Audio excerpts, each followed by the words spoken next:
Buongiorno a tutti. Dove avete visto? Siamo giù per terra. Come si alza? Devi tirare la leva. Ok. No, sì. però ti devi alzare no, e poi non tirare la funziona. leva. No, e ti devi. Fate voi perché io proprio non ho proprio idea.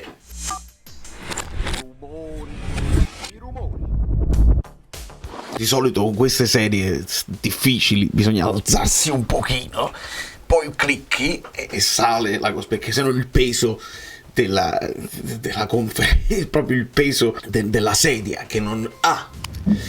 Benvenuto Francesco Montanino, che magari si è iscritto per sentire la conferenza. Benvenuti a tutti i nuovi iscritti, molti leggevo addirittura nella chat sull'account del Napoli, dicevo, Valerio Frutti si incazza perché c'erano alcune risposte di Mazzarri che insomma ancora il Monza, ma la mia reazione invece oggi è di estrema tenerezza. Mi ha dato proprio l'impressione della persona anziana, lo dico con tutto il rispetto del mondo, il rispetto che si deve per le persone anziane. La persona anziana, sai, quando anche non riconosce proprio tutti i componenti della famiglia, si imbroglia, dice il nome, dice 50.000 nomi prima di dire il nome tuo, e tu vorresti semplicemente accarezzarlo, abbracciarlo e passare qualche ora insieme, magari ricordando quello che era il passato, perché poi le persone anziane hanno memoria storica molto spesso, a volte si confondono, ma mi fanno una estrema tenerezza, e a me ha fatto un'estrema tenerezza Mazzarri. Non mi fa tenerezza Lombardo. Vi chiedo i like, mi sono dimenticato di chiedervi i like. Abbiamo scoperto che 110 conferenze non si possono fare. Proprio l'ha detto esplicitamente. Lombardo che apre la conferenza con Steven Scarz, tra l'altro. Chissà a chi si riferiva, insomma, tra gli addetti ai lavori. Sempre molto elegante. 11 minuti e 57 di attesa per l'inizio della live e 40 minuti e 03 di conferenza, un lavoro immane che onestamente il Napoli non può fare, e quindi si mettessero l'anima in pace gli sponsor. Io darò una mano, ecco, nel mio piccolo ci spostiamo e facciamo vedere un paio di sponsor che purtroppo non saranno più messi in bella vista, perché si è deciso che c'è. Io poi chiedo anche a voi nei commenti, non mi trovo tanto, cioè se fai 2 conferenze per partita, per arrivare a 110 devi fare 55 partite. Non mi trovo. Se il Napoli fa 38 partite di campionato, poi ne fa 6 di girone di Champions, ne fa 2 perché abbiamo passato i gironi e una di Coppa Italia, quindi sono altre 2 di là, non arrivo a 55 partite. Magari il Napoli facesse 55 partite, vuol dire che si va avanti in tutte le competizioni. Quindi onestamente non mi trovo, ma ci hanno confermato che non si può proprio fare. Ma visto che il mercato è finito e visto che sono tutti disponibili, facciamo questa conferenza qua, ci fanno il piacere e già ci dicono prima del Cagliari non si fa, non esiste proprio, non ci interessa. Quindi dopo la tarantella della sedia si chiede a Mazzarri, adesso con la rosa al completo, ha sentito Osimhen, si fanno tabelle, no, le tabelle no, per carità.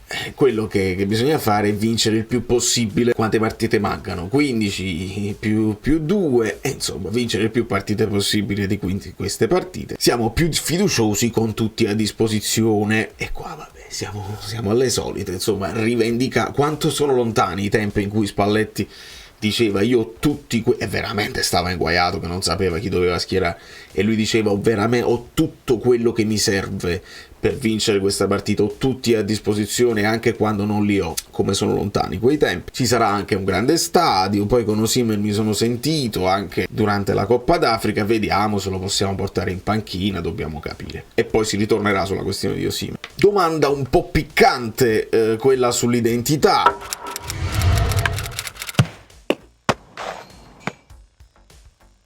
Se adesso col ritorno di tutti si capirà l'identità di questa squadra, a 4, a 3, insomma identità che riguarda un po' più il modulo, secondo la domanda. E qua già Mazzarri comincia a risentirsi e dice ma gli innovatori a Coverciano cambiano modulo. E vedete come cambia poi il racconto anche del suo percorso. Lui arriva e dice devo fare il 4-3-3, sono venuto a fare il 4-3-3, non mi chiedete di cambiare modulo. Poi si arriva a dire che quelli bravi, quelli che innovano a Coverciano cambiano modulo, e quindi io quando ho avuto un po' di tempo a disposizione gli ho fatto assimilare 3 moduli. Il 4-3 lo sapevano fare già, adesso hanno imparato come se... vabbè. Per esempio io ho cambiato la posizione a Kvara, rivendica questa grande genialata e insiste che con il Milan abbiamo fatto un'ottima partita, purtroppo non meritavamo di perdere, le solite cose. Come si recupera questo spazio, questo gap che abbiamo con quelle là che poi si possono qualificare in Champions? Si recupera vincendo e sperando che gli altri perdano. E qui ovviamente siamo alla logica di base e scopriamo che per Mazzarri quelli che erano gli elementi fondamentali erano Olivera ed erano Elmas, perché lo ripete più volte. Dice: con Olivera e Elmas siamo andati a vincere a Bergamo, faremo di tutto, come dice la società, per provarci. Questa è una frase che cara anche al presidente: faremo di tutto per provarci, poi se non ci riusciamo ci abbiamo provato lo stesso. È chiaro. Poi si chiede: ma perché Osimhen è in dubbio? Cioè, se uno che ha giocato insomma la Coppa d'Africa, perché dovrebbe essere in dubbio per questa partita? E poi devono i giocatori anche prendersi le proprie responsabilità? Sì, qua Mazzarri va a nozze e dice: sì, i giocatori devono prendersi le loro responsabilità. Gli ho detto che sono tutte finali, che gli devo dire più? E quindi siamo alle solite con le finali. A Torino è l'unica Mazzarri dice di tutto il suo percorso, Torino è l'unica partita sbagliata, dice perché? Anche perché ero squalificato, quindi la sua mancanza in panchina ha creato l'unica partita che per lui non è andata bene. E per quanto riguarda Osimhen, l'ultima volta che è tornato insomma era spappolato e tornava, e dice: quando viaggi poi non sei in forma. Mazzarri è uno che soffre evidentemente i viaggi in aereo e quando viaggia sei in forma. Mazzarri, i ragazzi, voglio dire, sono degli atleti che, a meno che non ha veramente dei problemi di gastroenterite, ha avuto dei problemi di sbalzi di clima, sicuramente debilitato da quella che è la competizione, che sappiamo che è debilitante. Non è che il viaggio non permette a Osimhen di stare in forma. Se sta bene, però poi aggiunge giustamente, e qua sono d'accordo con lui, devo avere anche il rispetto per gli altri che sono stati qui a disposizione, e qua siamo nella logica. Ecco perché vi dicevo la formazione di ieri. Il video di ieri non ve lo dovete perdere, perché anticipavo delle cose, adesso lo recuperiamo e faremo la formazione. Ci troviamo. Adesso c'è questo miniciclo di 3 partite un po' più abbordabili, e questo è il momento per fare il salto di qualità, il salto del famoso filotto. E io ho guardato il Genoa, lui dice, Mazzarri subito dice: però sì, voi dite che queste sono abbordabili, ma io ho guardato il Genoa, hanno Messias, hanno Malinowski, hanno quei due davanti che non diciamo Gudmundsson perché andiamo veramente in difficoltà, però quindi è una squadra temibile. E si ferma lì tutta l'analisi del Genoa e ritorna, a parte il Monza dove abbiamo creato, e torniamo ancora al Monza, e mi sono scocciato di ripetere che siamo arrivati veramente all'invenzione proprio della realtà. Approfitta Mazzarri anche per fare un appello al pubblico per il grande sostegno. Basta, l'appello al pubblico. Il pubblico ha fatto già quello che doveva fare, anche solamente comprando il biglietto di questa squadra e nel momento. Basta appelli al pubblico, adesso tocca a voi, tocca al mister, tocca ai giocatori. Basta l'appello al pubblico: prega per noi Don Raffaele, quello è che può fare il pubblico, quindi basta gli appelli al pubblico. Come vive le critiche? Ma io 23 anni che alleno, e poi se ci sono persone represse, attacchiamo proprio le persone che si permettono di criticare Mazzarri. Le cose mi arrivano, io non leggo, però io chiedo quello che hanno detto e quindi mi arrivano. E dice poi Mazzarri: sono a volte anche spunti, quando la critica mi può dare anche uno spunto. Ecco perché io dico che la conferenza sarebbe importante farlo, ma non fa. Gli altri sono critiche che non interessano perché sono persone represse. Traoré, arriva la domanda su Traoré, ci ripete Mazzarri che ha fatto la mini preparazione, è arrivato a minutaggio decente. Ci parla Mazzarri di 45, 50, 60 minuti al massimo. Ecco perché quando lui dice vediamo se lo faccio partire dall'inizio o lo faccio entrare a partita in corso, per me è più logico farlo entrare a partita in corso, altrimenti già sai che un cambio è obbligato. E quindi secondo tempo per Traoré. Abbiamo tanti attaccanti, ma c'è una certa stitichezza in attacco, domanda legittima. Mi garberebbe, dice Mazzarri, riguardare le partite insieme, come a volte faccio anche con i dirigenti. Si riguardano le partite, vorrebbe fermare e far vedere insomma le fasi della partita. Come garberebbe anche a me Mazzarri riguardare le partite insieme, mamma mia, mi farebbe impazzire. Quando sono arrivato noi eravamo lunghi, sfilacciati, atleticamente non stavamo bene, però già appena sono arrivato con l'Atalanta subito quindi lui è appena arrivato, l'impatto suo è anche che atleticamente subito la preparazione non contava più e quindi subito siamo andati benissimo.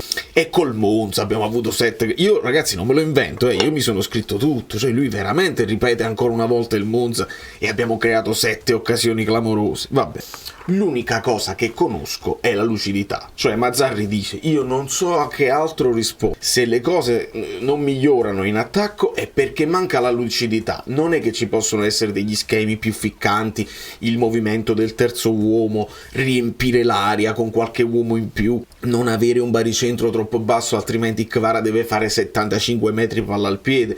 No, l'unica cosa che ci dice, lui dice proprio l'unica cosa che conosco è la lucidità, non so che dire altro, cioè lui è l'unica cosa che lui crede che non stia bene, cioè che i ragazzi non siano... E allora se devi mettere i giocatori in condizione di essere lucidi, devi tenere più vicini alla porta. Se gli fai fare una partita di difesa anche agli attaccanti, è lì che di solito storicamente si dice poi perde la lucidità. Gli si chiede di Nathan, è stato 2 mesi fermo, adesso è pronto, su 2 settimane, però dice in allenamento è una cosa, devo vedere quanto mi può durare poi in partita, e quindi qua secondo me anche Nathan non diventa immediatamente titolare. Il ballottaggio con Ostigard secondo me è aperto, e poi si chiede anche di Meret, e qua lui dice io chiedo al preparatore, Meret si è allenato, chiedo al preparatore se è già pronto, ma si evince dalle parole di Mazzarri che Meret deve essere titolare. Tra l'altro stiamo anche leggendo che ci sono delle clausole tutte da verificare, dove se Meret raggiunge il 70% di presenze scatta quella famosa clausola a favore del Napoli del rinnovo, ma noi sappiamo anche che quella clausola era a favore del Napoli, quindi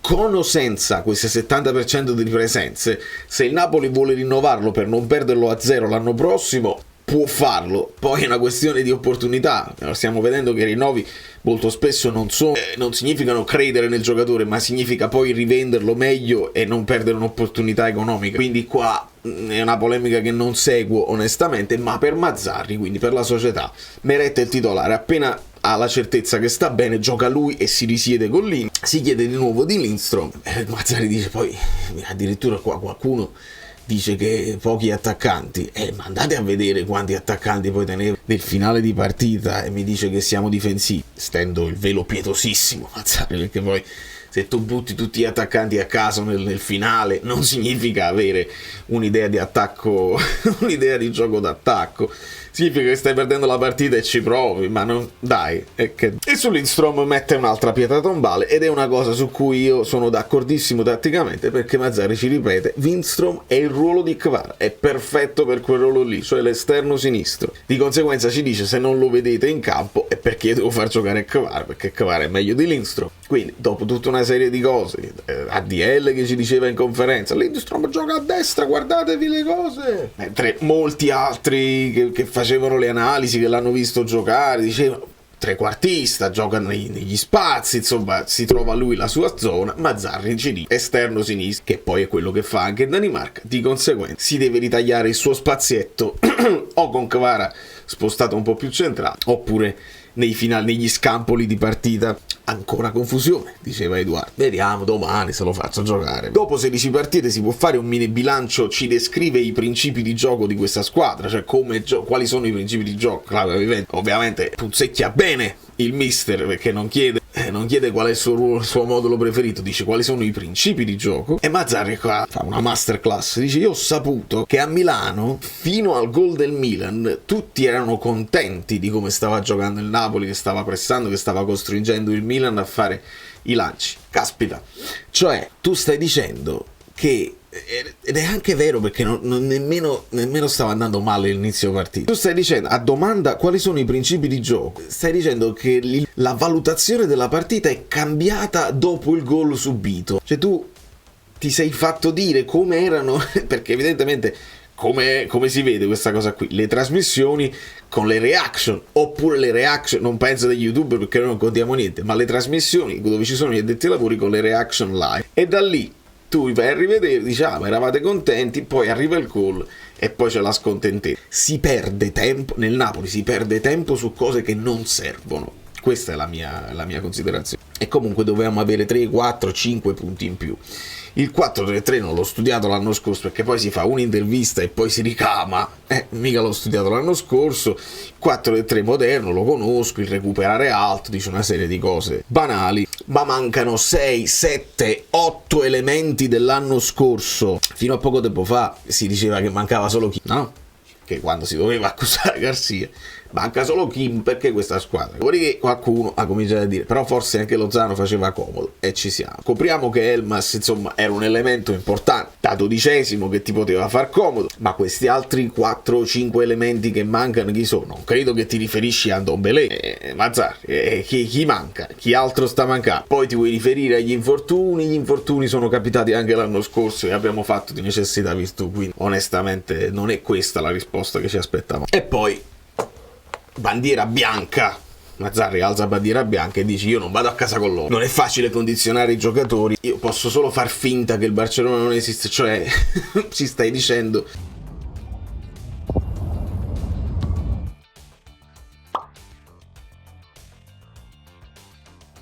che io non ho nessun potere di influenza sulla testa dei ragazzi, che è esattamente quello che ci ha fatto vincere il campionato, cioè Spalletti con le conferenze, con i messaggi che lasciava in privato e in pubblico, riusciva a motivare questi ragazzi e li ha convinti a fare qualcosa che andava oltre probabilmente anche le loro possibilità tecniche. Mazzarri alza bandiera bianca e dice questi tornano a casa dalle mogli, io che ci posso fare? Mica posso convincerli e motivarli e tenerli così, sta a loro, io più di tanto non posso fare quello che non so dire che altro, la lucidità è l'unica cosa che non ci fa fare gol. L'attacco, poi si dice che il mercato è migliorato, le mezze ali forse no, perché ovviamente Zielinski, Gaetano, Elmas. Traoré si inserisce come centrocampista o come attaccante e Mazzarri dice io so tutto di lui, io lo seguivo da quando era all'Empoli, se sta bene è un giocatore che dice come Zielinski, ma in realtà sottolinea la somiglianza a livello di ruolo con Elmas, che poi sappiamo che Elmas era il tuttofare, quindi un po' mezzala, un po' lo puoi mettere sotto la punta, un po' lo puoi mettere sugli esterni, quindi si intravede in Traoré un giocatore con quelle caratteristiche, credo un pochino più magrolino fisicamente rispetto a un Elmas che fisicamente ci stava, però dice Mazzarri se facessimo un 4-2-3-1 ci starebbe bene anche proprio sotto punta, quindi ragazzi è un altro trequartista, un giocatore d'attacco, se lo fai giocare nel 4-3-3 come mezzala offensiva bene, ma vediamo, perché comunque 45, 50, 60 minuti per ora. E per quanto riguarda Zielinski devo capire se ci sta con la testa, perché la situazione è quella che è. Io provo veramente tenerezza, non mi arrabbio più, che mi posso mai arrabbiare tutte le conferenze, no. Questo è, non si cambia, non si può migliorare, non si può schioccare le dita e improvvisamente abbiamo un allenatore moderno che no. Rispetto a quello che vi avevo detto ieri, abbiamo scoperto che Mazzarri ama molto Olivera, quindi potrebbe buttarlo direttamente in campo e non pensare al Barcellona. Io spero veramente a questo punto che non pensi al Barcellona, perché questi 3 punti poi ti possono portare almeno un po' di entusiasmo contro il Barcellona. Facciamo conto che, visto il personaggio, Mazzarri è uno che probabilmente ha già messo in conto di aver perso con il Barcellona, non c'è nessun miracolo da fare e quindi migliore formazione possibile adesso. A questo punto posso immaginare Olivera qua. E a questo punto mi tengo aperto il ballottaggio tra Nathan e Ostigar, metto Meret in porta. A questo punto vediamo se sta bene, ci deve far sapere, quindi è ballottaggio aperto, è inutile dover indovinare. Tra Nathan e Ostigard, Nathan ha detto io lo devo vedere in campo, non lo so come sta, quindi non lo convince. Ostigard sappiamo che non lo convinceva come marcatore, quindi vediamo, è una monetina, Di Lorenzo tranquillamente, Lobotka, Anghissà. Io continuo a pensare Cagliuste dall'inizio e poi un Traoré in mezzo. Di Dendonker non si vede, non se ne parla nemmeno, gli occhi chiusi, il ragazzo sta svernando a Castelvolturno. Kvara, continuo a pensare Simeone in avanti e continuo a pensare Politano invece di Ngonce, per una questione di gerarchie, perché Mazzarri non ha il polso dello spogliatoio. Se poi Politano dice magari è arrivato Ngong e mi levano, io sono quello più pagato, e poi tutta la cricca di Giuffredi si rizela e protesta contro Mazzarri, non credo proprio che si voglia far questo. Vedremo. Domani cercheremo di vederla, credo che la live sia in pericolo, d'altra parte non si possono fare 110 live all'anno, è una cosa che non si può fare, no, in realtà ho il che fare pesante, quindi cercherò di vederla, vediamo se la reaction, vediamo se esce un video a caldo. Voi però lasciate like, iscrivetevi al canale e state sul pezzo, perché certe cose si intuiscono prima, altre sono andate ben oltre quelle che poteva essere l'immaginazione, e anche con prudenza uno pensava che qualcosina si potesse fare, si potesse migliorare. C'è rassegnazione c'è rassegnazione, ma non da parte mia, perché poi in campo i ragazzi da soli ci dovranno far vedere qualcosa di straordinario e di proprio veramente per loro stessi, dall'interno, cioè dalla società, a partire dal capo della comunità, responsabile della comunicazione, che Steven Schwartz, non vogliamo fare le conferenze, allenatore che è onestamente, io quando prendo l'aereo sono stanco, non si può fare, bisogna voltare pagina il più presto possibile, perché così si può solo scavare. Da New York, Valerio Fluido è tutto, vi abbraccio, vi bacio. Come funziona sta seggia? Ah, e così scende.